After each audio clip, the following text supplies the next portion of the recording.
సంవత్సర కాలమంతా పూజించేటటువంటి గణపతిని మళ్ళీ విశేషంగా నవరాత్రులు అని ఎందుకోసం పూజిస్తాం. అలాగే గణపతిని ఏకదంతుడు అని ఎందుకోసం పిలుస్తారు, మరియు గణపతిని ఏ విధంగా పూజించడం వల్ల త్వరగా సాక్షాత్కారం పొందవచ్చో ఈ వీడియోలో మనం తెలుసుకుందాం.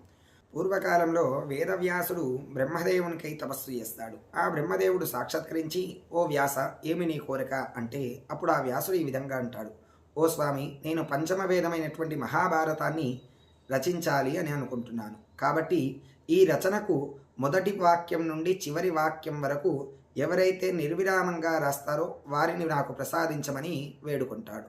అప్పుడు ఆ యొక్క బ్రహ్మదేవుడు మహాగణపతిని తపస్సు చేయమని చెప్పగా, వేదవ్యాసుడు మహాగణపతికి తపస్సు చేయగా మహాగణపతి ప్రత్యక్షమై ఆ వ్యాసుడి యొక్క కోరికను మన్నించి తప్పక రాస్తాను అని అంటాడు. అలా ఆ మహాగణపతి ఈ మహాభారతం ఎంతో ప్రశస్తమైనది కాబట్టి ఎల్లవేళలా గుర్తుంచుకోవడానికి తన దంతము నుంచి ఒక దంతాన్ని తీసి ఈ రచన చేస్తాను అంటాడు. అందుకోసమే ఆ రోజు నుంచి గణపతి ఏకదంతుడు అనే పేరుతో కూడా పిలువబడుతున్నాడు. ఆ దంతంతో 9 రోజుల పాటు నిర్విరామంగా మహాభారతాన్ని రచిస్తాడు. దాంతో ఆ మహాగణపతి యొక్క శరీరమంతా కూడా ఎంతో వేడిగా తయారవుతుంది. 9 రోజులు నిర్విరామంగా రాసిన తర్వాత వ్యాసుడు ఆ శరీరాన్ని చూసి, దీన్ని చల్లార్చాలంటే నదిలో ఒకసారి స్నానమాచరిస్తే మంచిదని భావించి ఆ మహాగణపతిని ఆ వేదవ్యాసుడు నదిలోకి వెళ్ళి స్నానం ఆచరిస్తాడు. అప్పుడు మహాగణపతి ఆ చల్లటి నీటిని చూసి ఎంతగానో సంతోషపడి 9 రోజుల పాటు ఎవరైతే తనను నిర్విరామంగా పూజించి 10వ రోజు ఈ విధంగా తనకు స్నానం ఆచరింపజేస్తారో వారికి సర్వ సౌఖ్యాలు ఇస్తాను అని మాటిస్తాడు. అందుకోసమే ఆ రోజు నుంచి వినాయక నవరాత్రులు చేయడం ప్రారంభము అయినది. ఇది మొదటి కారణం. ఏకదంతుడంటే కూడా తెలుసుకున్నారు. ఇంకా మిగిలినది మహాగణపతిని ఏ విధంగా పూజిస్తే సాక్షాత్కరిస్తాడు. శాస్త్రంలో ఒక వాక్యం ఉంటుంది: వృత్తిగేహనమే పాపం యన్మయా దుష్కృతం కృతం.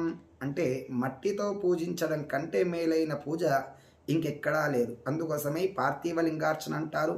అలాగే మట్టి గణపతిని పూజించాలి అంటారు. మట్టి గణపతిని పూజించడం వల్ల ఎన్నో రేట్ల పుణ్యం అనేది మనకు సిద్ధిస్తుంది అని శాస్త్రంలో చెప్పబడింది. పైగా ఈ యొక్క మహాగణపతి నవరాత్రులను చేసేదే అందరి ఐక్యత కోసం. మరి పూర్వకాలం నుంచి మహాగణపతి నవరాత్రులు ఉన్నప్పటికీ ఈ మహాగణపతి నవరాత్రులను ప్రాశస్తంలోకి తెచ్చింది మాత్రం బాలగంగాధర్ తిలక్ గారు. వారు అందరినీ కూడా సంగీతం అంటే అందరినీ కూడా ఐక్యత చేయాలని భావించే ఈ గణపతి నవరాత్రులను ప్రారంభించడం జరిగింది.